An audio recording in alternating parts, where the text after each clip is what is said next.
In this episode, I review the penultimate episode of the Rehearsal. Episode 5, Apocalypto, is another doozy, and I found myself feeling pretty dreadful by the end. Nathan has truly created psychological horror comedy here. It's interesting. Let's get to it. At the insistence of his parents, Nathan is now adamant about raising Adam with Judaism, and plans to bring up the idea to Angela that they could be a multi-faith household around Christmas time. Fake snow is sprayed around the house to set the scene, which thematically gives the house a colder, more isolated feel. It's separate from the reality around them, in a little bit Shining-esque, perhaps an omen for things to come. Angela rejects Judaism, and Nathan changes the subject. He asks Angela about her favorite movie, which is Apocalypto. Now, this is an interesting thing for a few reasons. One, it's directed by an anti-Semite, Mel Gibson.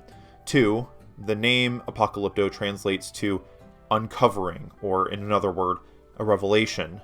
There is a religious significance here. This event reveals something about Angela, and leads to the relationship ultimately falling apart. Now, I haven't seen the film, but from a synopsis I read that in the film there is talk of a being who is consumed by an emptiness that cannot be satisfied, despite having all the gifts in the world offered to him, and who will continue blindly taking until there is nothing left in the world for him to take, and the world is no more.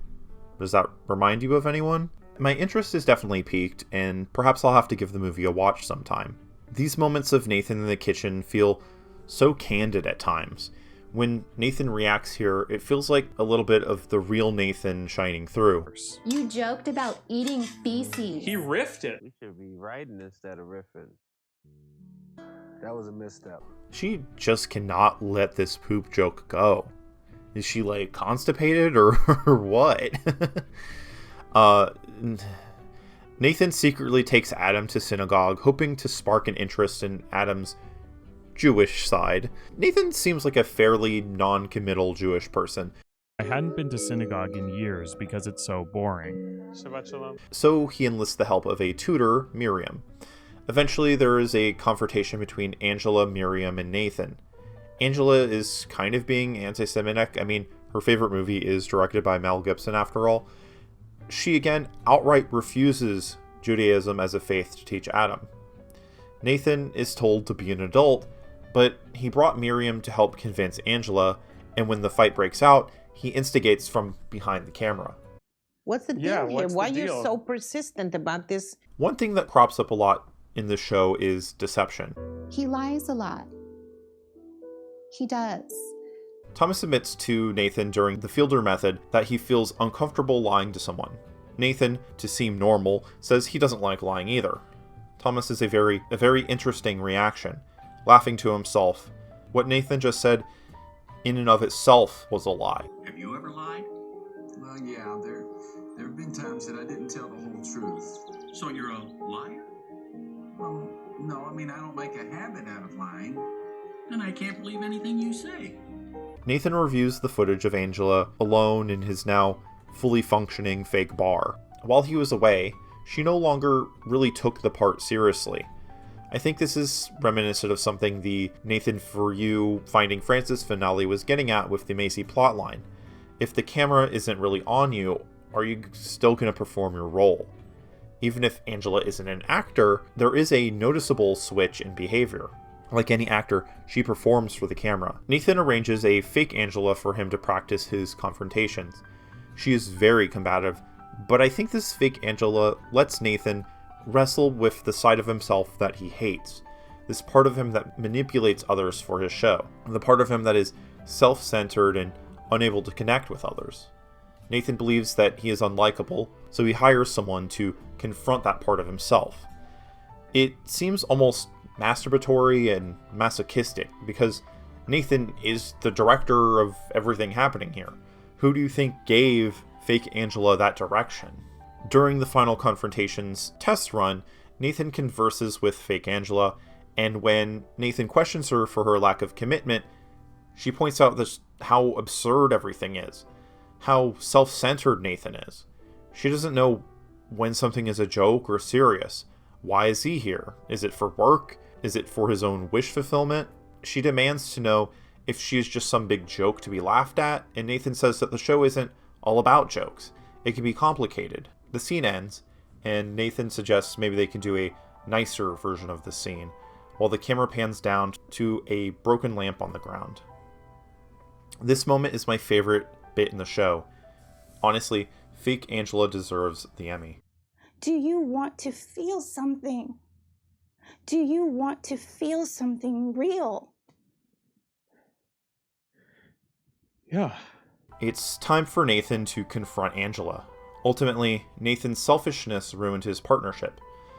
I know it can be easy to Skylar White Angela here. You can criticize her for not taking full advantage of the opportunity she was given, but, the whole point of this was to kind of ruin her. Like, the whole direction of the show is guided to basically make her upset and leave the show. She handles the situation with plenty of grace. And remember to not let others become a 2D image in your mind. You'll be worse for it. Much like the core rehearsal, things go a lot better than the worst case scenario. Instead of an explosion, things just sort of fizzle out. And we look at the lamp in the scene, still sitting where it belongs, intact. Nathan now gets to raise Adam on his own, and he begins excising any markers of Christianity in his home. He throws out the tree, dumps the nativity scene in a box. In its place, he sets up various Hanukkah decorations. It was time to stand up to my own values, and the values of those that came before me. We don't always get to choose what happens in life, but we do get to choose if we rehearse for it. Miriam is invited over, and this seems like such a triumphant moment, making the best of things. A nice little warm holiday setting. And then, smash cut, yo, Israel, ethno-state.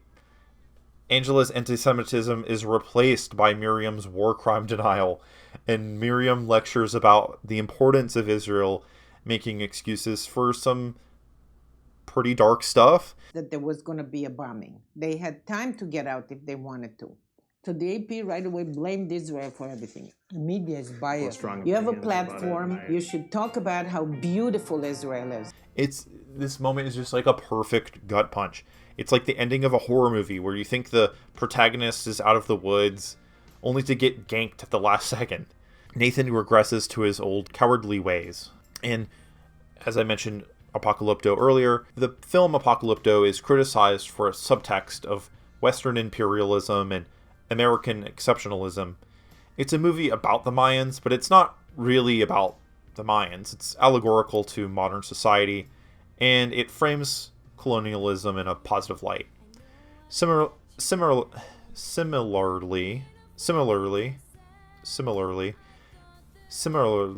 in the same sense, Miriam advocates for the mistreatment of the native Palestinian people for the benefit of Israeli nationalism. Another thing to note, in my first video about the rehearsal, I was listing the themes of Nathan For You, and I was thinking about including anti-Semitism as one of the themes, but it's not really something that came up that often, so I excluded it. But with the 5th episode, it's much more integral to the plot.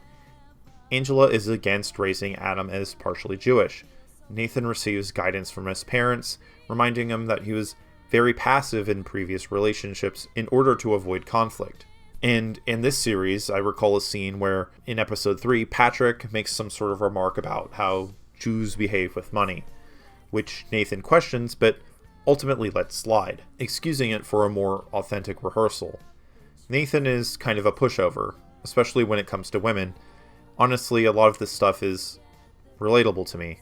Confrontation and conflict are scary, especially when it comes to something as important as one's identity and faith. Identity is a big part of this episode. The decoration that you often see in scenes filming into the living room is actually a quote from the Bible, from the Old Testament.